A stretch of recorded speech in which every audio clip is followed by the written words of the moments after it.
A strain of COVID-19 has been showing up in parts of Asia. It is believed to be more infectious than the original strain from Wuhan, China. Known as D614G, the strain has recently been detected in the Philippines and Malaysia. Now, for more on this, let's speak with Professor Paul Tambyah. He is the president of the Asia Pacific Society of Clinical Microbiology. Professor, good to have you back on with us. Firstly, help us better understand this D614G strain. What are the possible reasons behind the mutation? Well, what this means is that there's a single amino acid change from D to G. D is aspartic acid to G, which is glycine. And all viruses mutate. You know, when viruses make copies of themselves, they make mistakes. Most of these mistakes are lethal to the virus and they don't survive. Occasionally, however, some of these mutations are beneficial to the virus and they allow the virus to multiply better in their own environment, which in this case is human cells. So the D614G mutation seems to be a really successful mutation because it now accounts for the vast majority of new COVID infections all over the world, with a few notable exceptions, including some closer to home. Professor Tambyah, the success of this mutation for COVID-19 to this new strain, how concerned should we be that we're hearing that it's now 10 times more infectious? Well, you know, we don't know for sure that it's 10 times more infectious in humans, going from human to human. We know that it is 10 times more, around 10 times more infectious in the laboratory, going from cell to cell. But that does not necessarily mean that it's more infectious from human to human. But, you know, I wouldn't be too concerned about that because a more infectious virus is not necessarily a more dangerous virus. You know, for example, the common cold is super infectious. If somebody in the office gets a cold, within days, everybody else is sniffing. But you don't die from a cold, you die from influenza, especially if you're elderly or you have other medical conditions. So it's not a direct correlation between infectiousness and lethality or virulence or severity.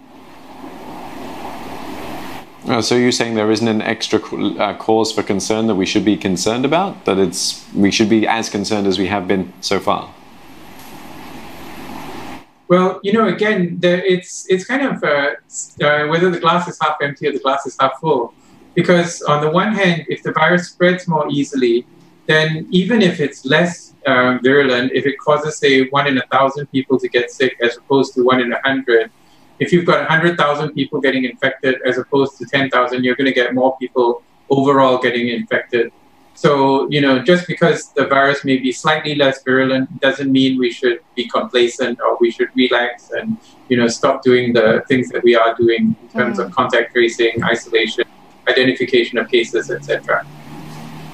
Professor Tambyah, there is at least some consensus among experts, including yourself, who said that even this mutation is not likely to necessarily impact the efficacy of a potential vaccine when we get one that is safe. Why is that so? Well, you know, although this mutation affects the spike protein, the overall shape of the spike protein is preserved. And furthermore, most of these vaccines are still in development. And in fact, it's probably beneficial if you have one dominant strain that's taking over the world, because then you can target your vaccine against that particular strain. So it can become the universal COVID vaccine, because that's the only strain that it needs to really deal with.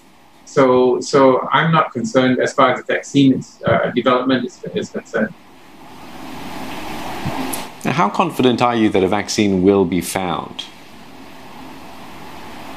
Well, you know, the Russians and Chinese have already moved really pretty fast in the vaccine. There's an NIH vaccine, there's an Oxford vaccine. So with so many clever people working on the vaccine and numerous clinical trials. In fact, even in Singapore, we've had the beginnings of the phase 1 clinical trial for a locally developed vaccine. So I'm pretty confident that a vaccine will be found. But, you know, whether it's going to take off or be distributed fairly to everybody across the globe, that's another question. So I'm going to go out on a limb here, Professor Tambyah, and ask you for your, assessment as to whether this virus could potentially mutate any further. I mean, and should we be concerned about that? Yeah, I'm not doing really well in predictions because I thought this virus would disappear in June.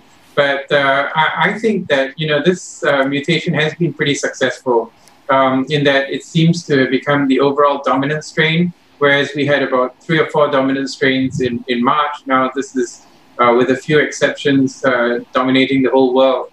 So I don't think there's really an incentive for the virus to mutate further. But again, this virus has taken a lot of people, including myself, by surprise. Yeah. Professor Tambyah, always a pleasure to speak to you. Thank you very much for your time this evening.